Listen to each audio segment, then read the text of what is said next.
Good morning. My name is R.Valella, and I am recording for Teaching Strategies in Nursing Education Class N582 for Module 1. This module was about different learning styles. Learning is defined as a permanent change in mental processing, emotional functioning, skill, and behavior related to exposure to different experiences. Learning enables us to adapt to our surroundings and change with the circumstances we face in our everyday life and environments. These environments include settings such as classroom, work, home, and as we guide ourselves through self-study at home. In the healthcare environment, changes can happen quickly, and how we learn can affect how we adapt to these changes. Learning theories are broken into two main theories. Each provides alternative theories to learning. Psychological learning theories are used to acquire information about situations involving human emotions on social interaction. Motor learning theories are used to help individuals acquire or relearn skills. These theories are especially useful to nurses who wish to help students and patients learn specific skills or to unlearn undesirable behaviors. The behaviorist theory is a theory that states behavior is learned through interaction through the environment. Or simply put, a behavior is a response to an environmental stimulus. This theory is based on the observable behavior of the participant and is not overly concerned with thinking and emotion. This theory can be used as a means of behavior modification and used in real-life applications such as learning or work environments. Shaping behavior and providing feedback is a way of using this theory in the classroom. If I wanted to encourage a student to answer questions in class, I would give them praise for attempting to answer the questions whether they were right or wrong. If I wanted to change an unwanted behavior such as tardiness or excessive interruptions in class, I would ignore the student and then not reinforce that negative behavior in them, hoping that they would change that behavior because they're not getting any response to it. Cognitive theory is an internal perception and thought processing within human development that promotes learning and change. To change behavior, one must change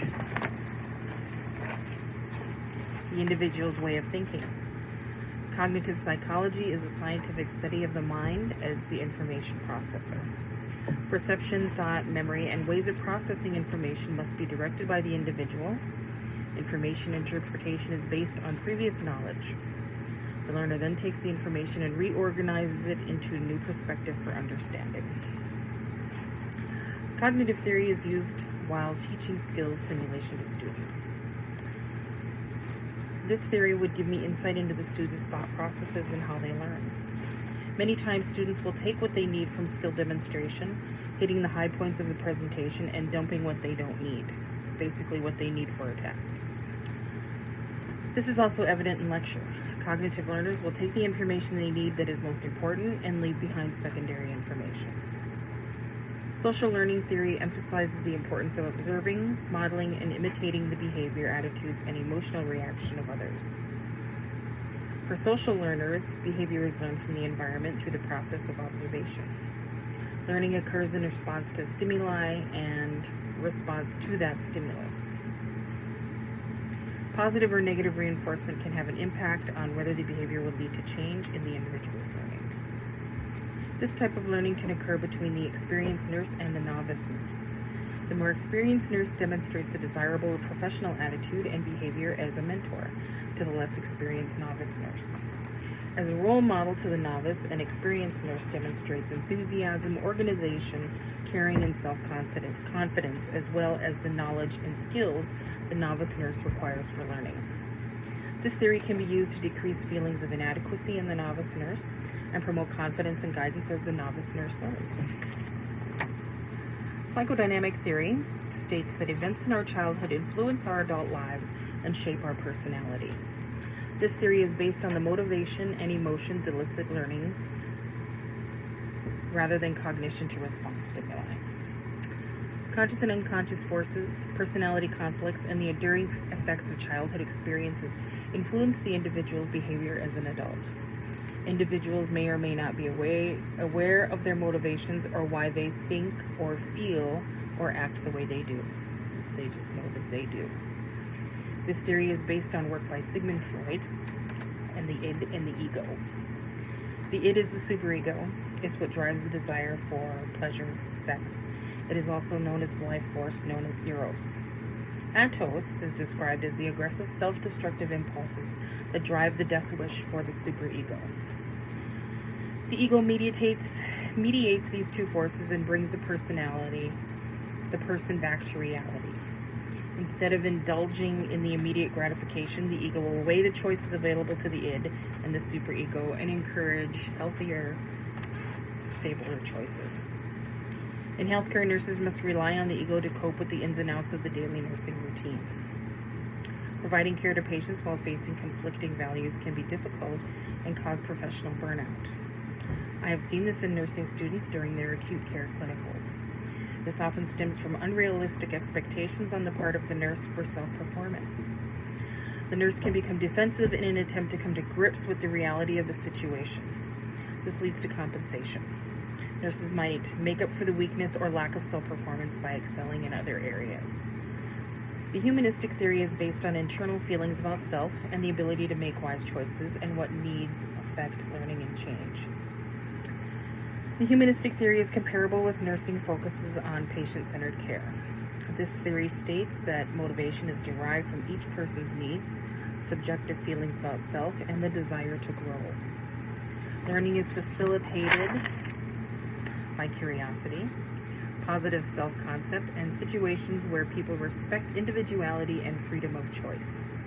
This is where Maslow's hierarchy of needs comes into play.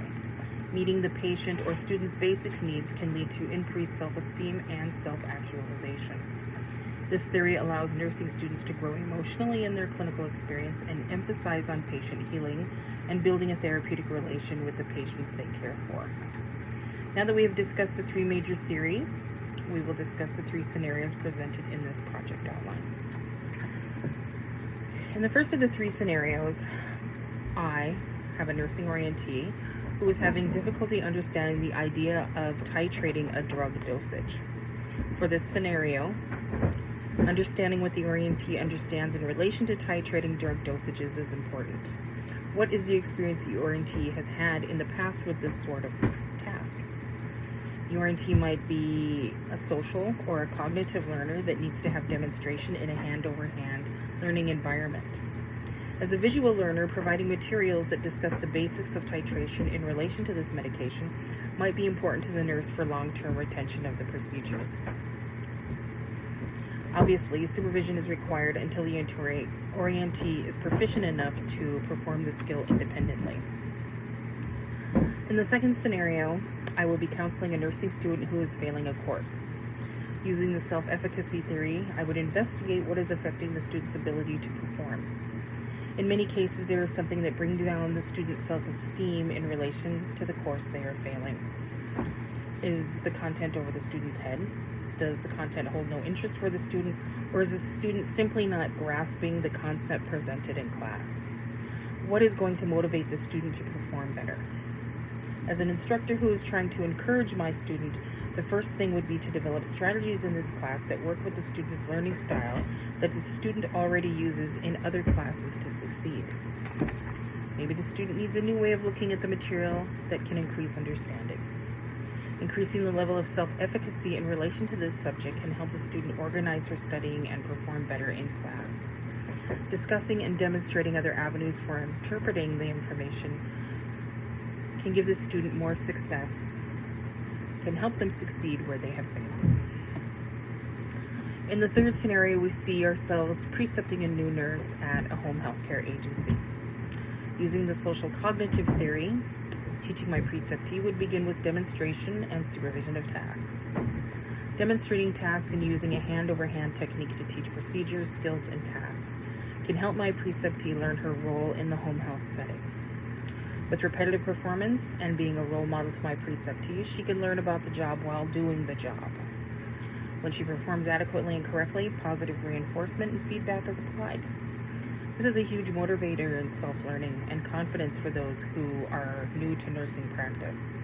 Encouraging time to ask questions and reflect on job performance can help my new preceptee develop work strategies and time management techniques she will need when she is off orientation.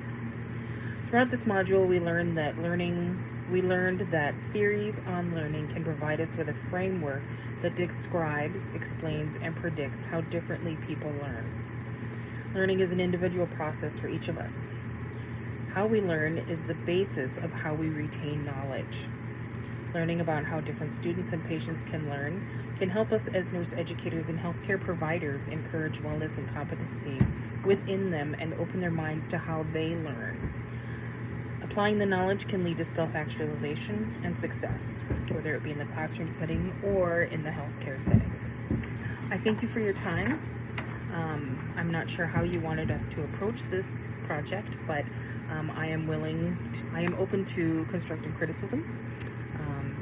I may not look the best this Sunday morning, but I made it. Thank you. Have a good day.